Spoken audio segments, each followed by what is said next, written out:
know if you'll be able to get video of it. That's okay. We're in Omaha. And this is the cave. And we're going in. Uh-oh. There's not too many steps. And it's kind of dark. There's a candle. There's candles. Smells like your paint. Yes. Smells like linseed oil. Linseed oil. That's Debbie behind me talking. Oh. Okay, Gilda, don't talk. This is an installation?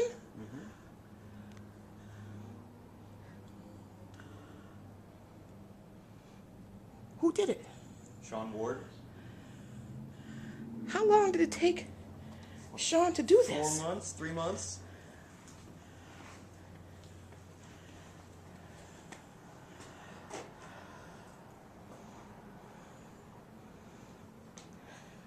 Guess what, people? I am speechless.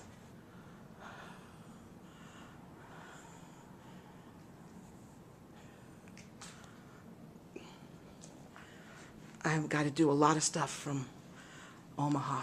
Oh, I don't want my shadow in it. 4 months? He must have had... Yeah, a lot of volunteers. Did you help, Joel? Yes, ma'am.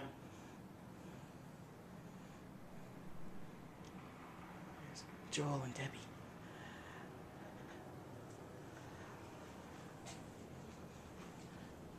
Oh my.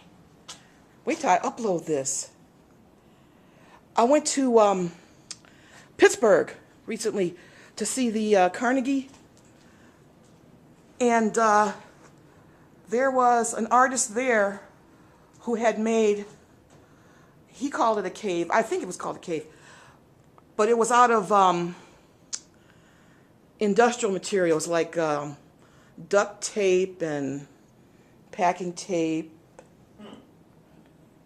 And the floor was covered. So it had a completely different feel to it. This is all made out of natural and recycled materials. Right. So it's all red clay from Nebraska, crushed glass from the recycling plant, and local straw, and the trees are all from a storm that knocked them all down last summer. Now, how long will this be here? I don't know. For the plan is a year. Good. Year and a half. You know, this is a real destination. I mean, I can see people coming here to see this.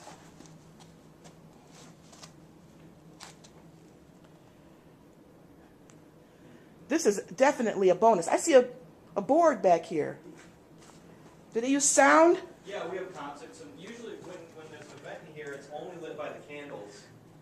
And we've had a few concerts and events in here. And, you know, there is, when you see things like this, you have to relate it. I have to relate it to things that I've seen that are similar. There is this old movie. I know it has Kirk Douglas in it when he was young.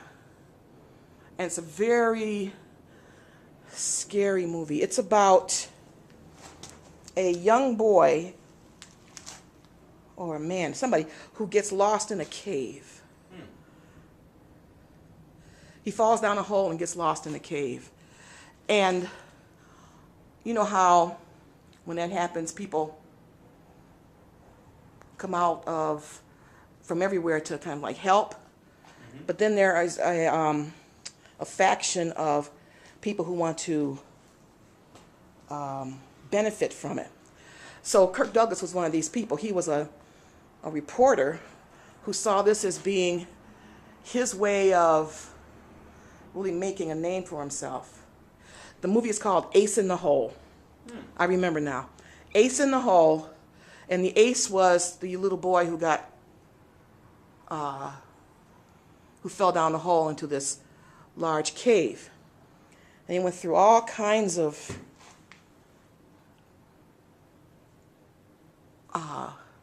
methods to try to get him out. And everybody was sure he's going to get out. And there were all these side stories about people who lived in the area, the family, but mainly Kirk Douglas being this, I'm pretty sure it's Kirk Douglas, yeah, this like ruthless reporter. And it was all predicated on the eventuality of this boy being found alive. But he wasn't. And so that put a whole different twist on it, and it made all of the protagonists think differently about their parts. Which is why I don't go into caves. But here you are. Here, well, yeah, well, there's a door. But this is, I mean, this is wonderful. Hope that's like I'm gushing too much. Thank you. Oh my. Should we get out of here? Yeah. I'll show her my studio. Oh, yeah. Wait a minute. Let me turn this off so you Oh, don't look. But mind. then we better get your stuff. Yeah, I'll get my stuff. I'll just follow you guys. And we're going out. That way we can see I can this. show you the This one studio right here. right from the table. Where's your studio? Right back. Oh, through here. Well, let me cut this off.